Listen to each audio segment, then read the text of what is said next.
आदरणीय जयंत चौधरी के लिए कि कौन कहता है आसमां में सुराख नहीं हो सकता, एक पत्थर तो तबियत से उछालो मेरे यारों। मैं अपने राष्ट्रीय लोक दल के राष्ट्रीय अध्यक्ष आदरणीय जयंत चौधरी जी को आपकी जोरदार तालियों से आमंत्रित करना चाहता हूं, आए अपने विचार रखें।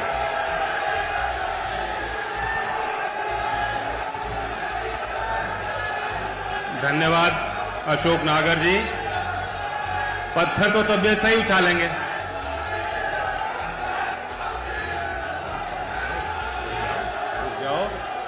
जोश के साथ होश भी जरूरी है।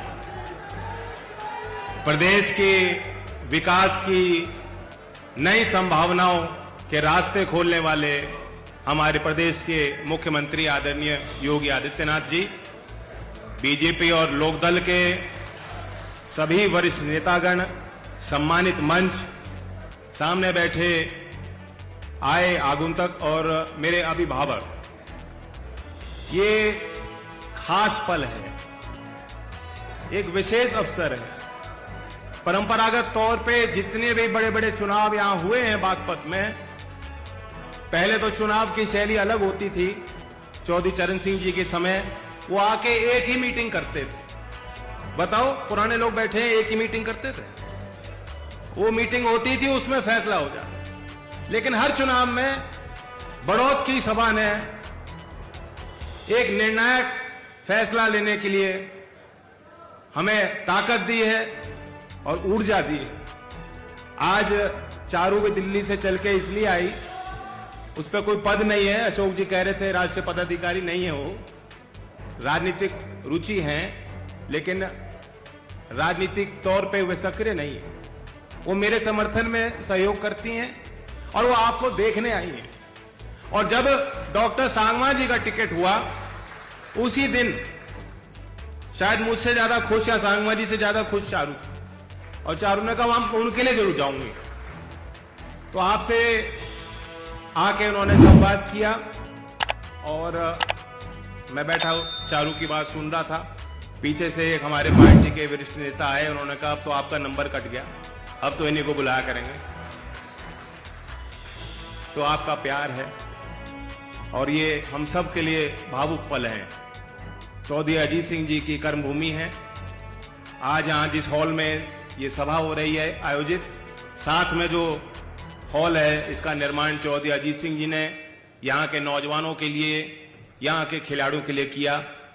यहाँ के बागपत जिले के हर कोने में आपको लोग मिल जाएंगे जो हमारे परिवार के तौर पे उनका नाता है, रिश्ता है और प्यार, और वही प्यार मुझे भी ताकत देता।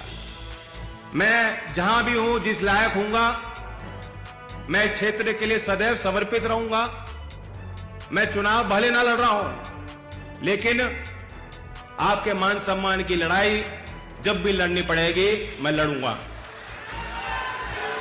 और आपको एक बेहतर वकील, एक अच्छे इंसान, एक नेक इंसान, इन्होंने अभी बताया अगर ये चाहते तो अपने लिए संपत्तियां अर्जित कर सकते थे। इन्होंने बताया मेरे पास कोई संपत्ति नहीं। अपने आप में कोई उपलब्धि नहीं होती। आमतौर पर आदमी कहेगा भाई जो आदमी सफल नहीं हुआ वो क्या करेगा। संपत्ति इनकी इसलिए नहीं है कि जवानी में इन्होंने फैसला ले लिया था चौधरी चरण सिंह जी की बात सुनकर कि जो कुछ भी मैं करूंगा मैं समाज के लिए। तो ऐसे व्यक्ति का चयन, और यहां उन्होंने नारा भी दिया कि चलेगा नल, और यहां उन्होंने नारा भी दिया कि चलेगा नल और खिलेगा कमल। लेकिन खेल तो डॉक्टर साहब आप भी रहे हो। थकान महसूस हो रही है, नहीं हो रही? मैं देख रहा हूं दुर्गति हो रही है आपकी। कभी ट्रैक्टर में बैठा, कभी पैदल चला, कभी धक्का मुक्की, कभी कंधे पे उठा रहे हैं, लेकिन आप मुस्कुराते रहते। और एक और खूबी इनकी है कि जब पॉजिटिव सोच, अगर कोई व्यक्ति सकारात्मक ख्याल रखता है, मन में इरादे रखता है मजबूत, तो कोई चीज नहीं, कोई लक्ष्य नहीं जो आदमी हासिल नहीं कर सकता। सांगवान जी के बारे में बताता हूं।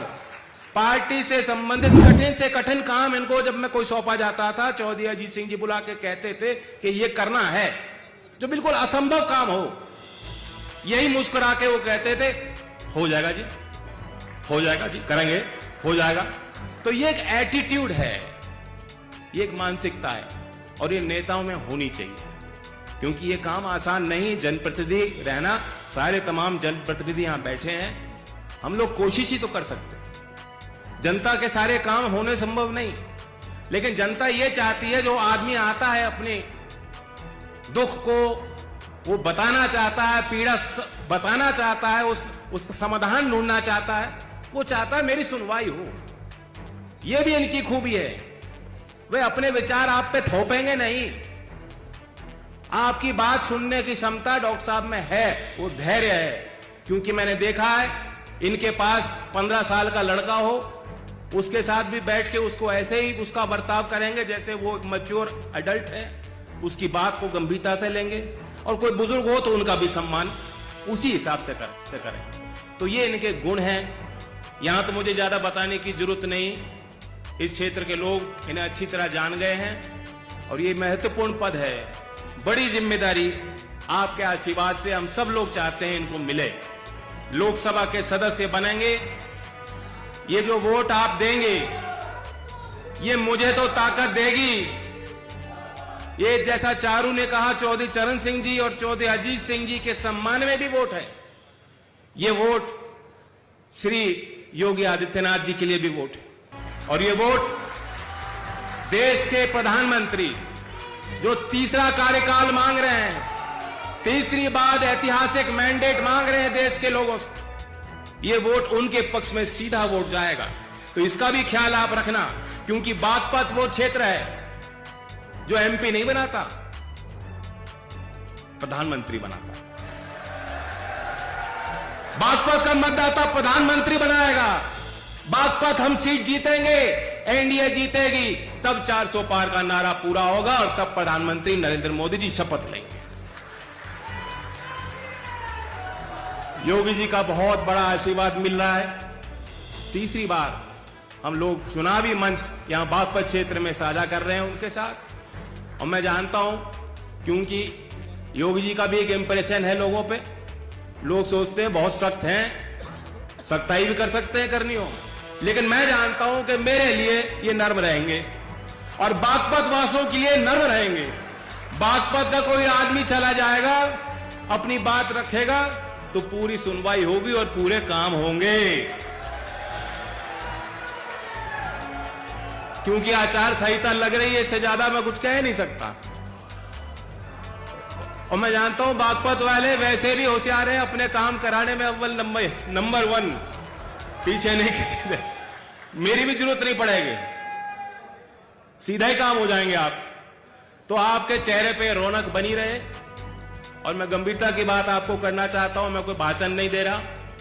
आज आकर्षण के केंद्र बिंदु योगी जी हैं, उनको भी सुनूंगा। सीधी मेरी आपसे अपील है, क्योंकि हमने पहले चरण को देखा है, आपने भी महसूस किया हो मतदान करना कितना महत्वपूर्ण है। जो गति बनी है देश की, वो गति ना टूट पाए। और हमारा मुकाबला भी आप देखेंगे किनसे है। मुकाबला तो दो में ही है, एक इंडिया है, एक एनडीए। इंडिया नाम तो अच्छा है, काम कुछ नहीं। जैसे केले के ऊपर बंदर लड़े, उसी ढाल लड़ेंगे बाद में आपस में। अभी लड़ लिए, प्रधानमंत्री का कोई दावेदार नहीं है। हमारे पास तो एक अच्छा चेहरा है, जिसके काम को लोगों ने देख लिया, पहचान लिया। इनके पास कौन प्रत्याशी मैं नहीं जानता। योगी जी आप जानते हो कौन है इंडिया का प्रत्याशी, कौन है प्रधानमंत्री का? नहीं जानते, योगी जी भी नहीं जानते, कोई नहीं जानता। तो बाद में लड़ेंगे, अभी लड़ रहे हैं, और कोई एजेंडा नहीं है। सामाजिक सुरक्षा की बात कर रहे हैं, न्याय की बात कर रहे हैं, लेकिन जमीन पे आपने देखा पिछले 5-10 वर्षों में जो काम हुए, करोड़ों लोगों के घर में शौचालय बने, करोड़ों गरीब लोगों के मकान बने, करोड़ों आपके घरों का विद्युतीकरण हुआ, करोड़ों किसानों को सीधा सम्मान निधि मिली, और मान सम्मान की बात जो है, देश की आदमी को, देश के गरीब व्यक्ति को कभी झुकना ना पड़े, उसके मान सम्मान का ख्याल भी सरकार रखती है। तो दूसरी तरफ जो नेता वो कह रहे मुझे मौका दे दो, टकाटक झटाझट गरीबी खत्म कर दूंगा। कोई फॉर्मूला नहीं है, कोई नीति नहीं है। अमीर और गरीब के बीच में जो अंतर है, ये कम होना चाहिए। ये विकसित भारत के सपने का हिस्सा है। विकसित भारत अगर हमें लक्ष्य पूरा करना है तो महत्वपूर्ण कड़ी है। लेकिन चौधरी चरण सिंह जी ने रास्ता दिखाया था। वो कहते थे किसान को आगे करो, गांव को देश के विकास का बुनियाद बनाओ, क्योंकि ग्रामीण अर्थव्यवस्था देश में है, और कमेरे का सम्मान करो, मजदूर का सम्मान करो, श्रमिक का सम्मान करो। किसान मजदूर एक इकाई के तौर पे काम करें, अपने संगठन पे ख्याल करें और कुटीर उद्योग लगाओ। खुशी होती है कि आज उत्तर प्रदेश में आखिरकार जो उत्तर प्रदेश की संभावनाएं हैं, यहां के लोगों की मेहनत रंग ला रही है। और आज देश के सभी राज्यों में चाहे स्टार्टअप की योजना हो, छोटे छोटे इकाई, छोटे छोटे उद्योग, छोटे छोटे उद्यम, हमारा उत्तर प्रदेश आज देश के पहले 3 राज्यों में गिनती हासिल कर रहा है कुटीर उद्योग में और स्टार्टअप इकोसिस्टम में। यही नौकरियां पैदा हो। बाकी ये कह देना भी आरक्षण बढ़ा देंगे, जाति सर्वेक्षण कर लेंगे, वो उपाय है, वो उपाय नहीं है। सरकारी नौकरियां सीमित हैं, आप जानते हो। निजी क्षेत्र का बड़ा योगदान हो और सरकारी क्षेत्र में भी, क्योंकि यहां 2 ही नौकरी हैं जो बागपत वालों को पसंद आती है, नौजवान जो बेल्ट की नौकरियां हैं। पुलिस में भर्ती हो जा या आर्मी, बीएसएफ, सीआरपीएफ, बताओ नौजवानों, यही तो है। आपका भी पूरा सम्मान रखा जाएगा, पूरा सम्मान रखा जा रहा है। मुझे ध्यान है कि योगी जी ने किस सख्ताई के साथ यहां पारदर्शी तरीके से पुलिस की भर्ती हो, ताकि मैं जानता हूं कि एक एक गांव में सैकड़ों बच्चे भर्ती हो जाएंगे अगर पारदर्शी तरीके से भर्ती हो। और केंद्र सरकार ने सख्त कानून भी वो बनाया कि आज के बाद कोई पेपर लीक ना हो पाए। जो एक माफिया है, वो माफिया उत्तर प्रदेश में ही नहीं, सभी कई राज्यों में हावी है, वो तंत्र का हिस्सा भी है। उसको जड़ से खत्म करने के लिए सख्त कानून केंद्र सरकार ने बना दिया है कि जो कोई पेपर लीक माफिया होगा वो देशद्रोह के उसमें जो है उस श्रेणी में आएगा और सख्त से सख्त उसके खिलाफ कानूनी कार्रवाई।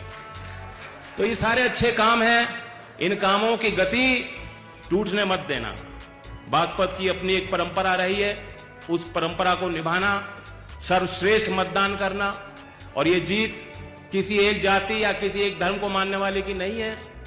देश की विविधता देश की ताकत है। अलग अलग जाति के लोग अलग अलग काम करते हैं, अलग अलग मानसिकता हो सकती है, अलग विचार हो सकते हैं, लेकिन देश के लिए हम सब एक हैं और ये एक कुनबा, एक परिवार है। वो ख्याल रखते हुए, क्योंकि चौधरी चरण सिंह जी के विचारों की नींव यही थी, वे ये चाहते थे कि सबको साथ लेके चलें। वो लोकदल की ताकत बनेगी, वो एनडीए की ताकत बनेगी और वो दिल्ली में 2-3री बार हमें स्थापित करेगी एनडीए को। तो इसलिए बागपत के लोग और खास तौर से बीजेपी के कार्यकर्ताओं का बहुत बड़ा योगदान है। मैं मंच के माध्यम से धन्यवाद देता हूं। यहाँ पदाधिकारी भी लग रहे हैं, विधायक भी लग रहे हैं, दूर से नेता आके यहाँ बारीकियों पे नजर कर रहे हैं, एक एक पन्ने पे विचार हो रहा है। आखिरकार काम आपको करना पड़ेगा जो बैठे हैं सामने, ये काम आपके हाथ में होगा। तो ऐसा बटन दबाना कि खिल जाए नल, चल जाए नल और खिल जाए कमल। अब की बार धन्यवाद। जय